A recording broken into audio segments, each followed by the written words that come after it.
Hello students, this is Professor McDermott with your video recap of the Module 2 discussions on the very contentious issue in the Gilded Age of labor unions. And Group 1, you had a document by Samuel Gompers, the great leader of the AFL, American Federation of Labor.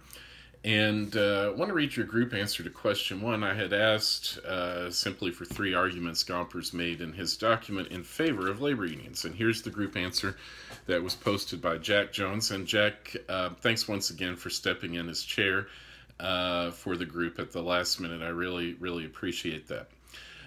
One argument that Gompers made was about workers' dignity. They were being worked to the bone or put out of a job, causing them to not be able to provide for themselves or their families. A second argument was that unions could help workers to fight for fair pay. He believed that workers should be able to have a say in the number of hours they would have to work and their wages for that pay.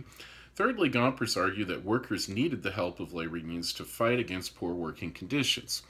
He pointed out that unions had already been successful in doing just that when he said, quote, "Are you aware that all the legislation ever secured for the ventilation or safety of mines, factory, or workshop is the result of the efforts of organized labor?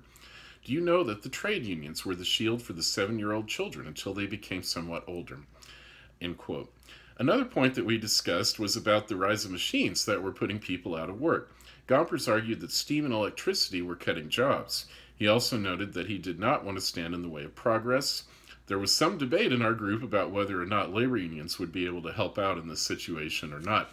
I think Blake was the first person to bring this up and point out the comparison with modern times, because actually a lot of the job loss we've had in this country in recent years it wasn't entirely the result of offshoring, of factories going overseas. A lot of it was because of automation and computerization of the workplace. And so this is this very contemporary issue, as well as a big issue in Gompers' time. And I really liked the give and take that you guys had. I mean, it was a lively give and take that spread out over both questions on this issue of machinery replacing workers and whether there was anything that could be done about that.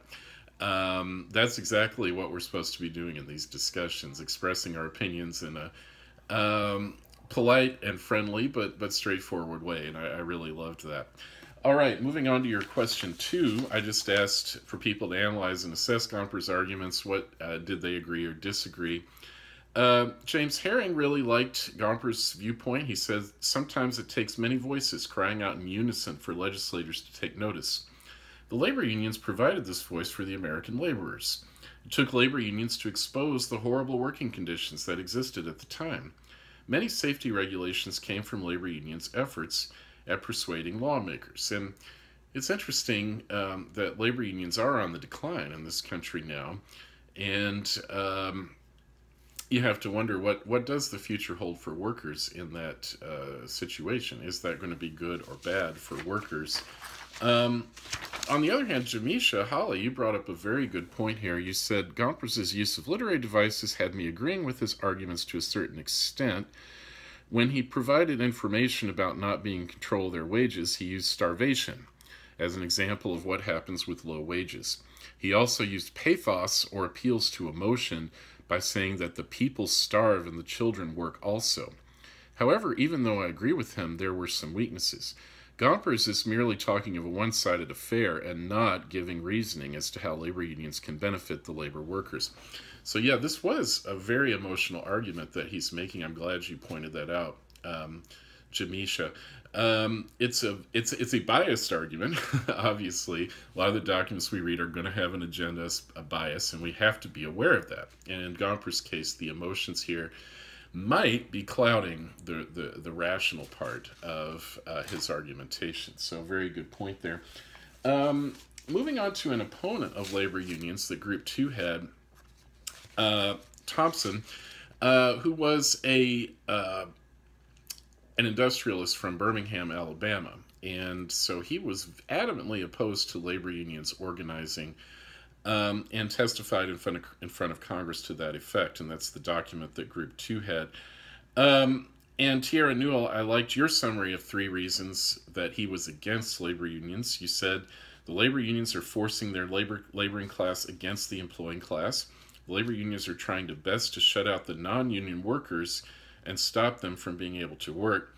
And as people did point out, people were often excluded from unions on the basis of race, as you know from the lectures. And so when we say excluding non-union workers, we're often talking about African American workers as well, or sometimes immigrant workers.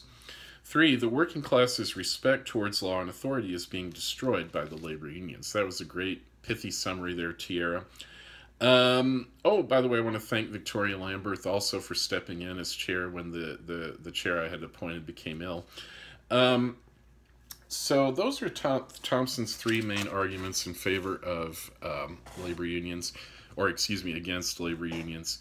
So in their question 2, I asked Group 2 to discuss the strengths and weaknesses of Thompson's arguments. Michael Jones, you had some very interesting points here. You said the strength of Thompson's statements is that he is telling the truth. Once the labor unions get into a company, the company begins to pay a hefty price to stay in business.